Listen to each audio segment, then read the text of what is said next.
most amazing memories I have is growing up in Mount Vernon, New York. When we first moved to New York, I remember as a kid, we had a small couch. It was a red couch.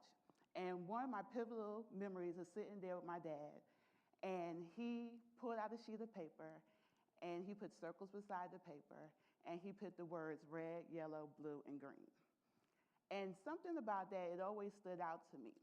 But what the big deal about it is, that was one of my first literacy memories, because he told me to gave me a handful of crayons and told me to match the color with the crayon. Little did I know, on that couch, that was the beginning of my literacy journey. My next memory is watching my mom. As a kid, growing up, she would always sew our dresses. So I would sit there with her, reading the patterns and learning how to read at the same time. Literacy is very important to me because at the end of the day, it is the building block to civilization. It's the building block to what we can do and what we can achieve. Especially in rural areas where marginalized communities, sometimes children do not always have all the access to literacy. So me, I understand that I saw the barriers when I was a child, and I decided we need more equity in literacy. So at the end of the day, children need to see themselves in the books that they read. So that's why I decided to become an author and a literacy advocate. So let's take it back and think about some people that at one point maybe did not have the option to read or the option to literacy. When we think about Frederick Douglass, he actually was an enslaved man. But one of his famous quotes is that he said, "When you learn to read, you will forever be free." And then another quote that stood out to me is Maya Angelou, when she stated that any child that can find a book that they enjoy reading, let them read. Literacy is very important to me because I've seen the effects of illiteracy. For one of my uncles was illiterate, but at the end of the day, he was able to buy properties and he was able to take care of his family with sheer willpower.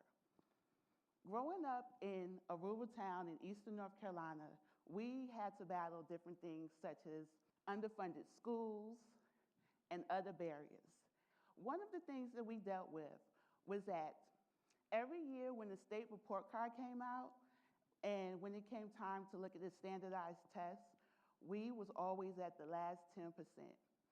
But at the end of the day, imagine the stress that children would have to deal with when they're knowing that they are possibly one of the statistics. In 2000, my Quiz Bowl team, we decided that we was not going to be a statistics. So eight of us children, we was on the Quiz Bowl team, and that was the battle of the books.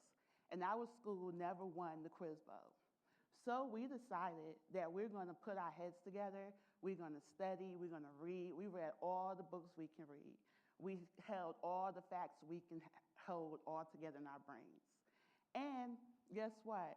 After 13 years of never winning the Quiz Bowl, our team won the Quiz Bowl.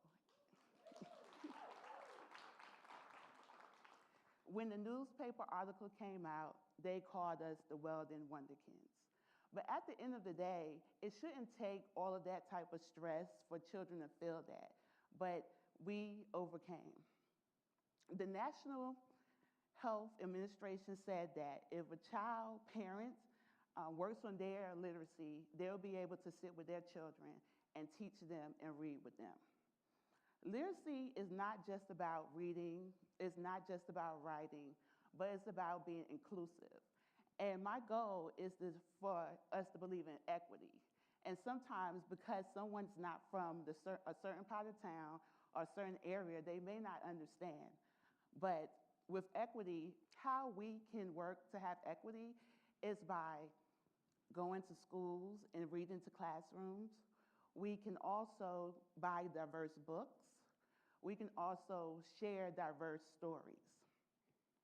I stand here today not just as a literacy advocate or as an author, but I stand as someone that has defied the odds.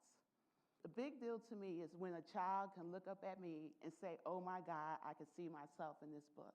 And that's the ultimate goal, because you want them to be able to see themselves, because if you can see yourself in the books that you read, you're more likely to read more books.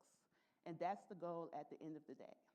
So when I look back, my memories with my mom, with the patterns when she's sewing, or with my dad when he used to read the books to me, that's what empowered me to want to help more children and help them learn how to read.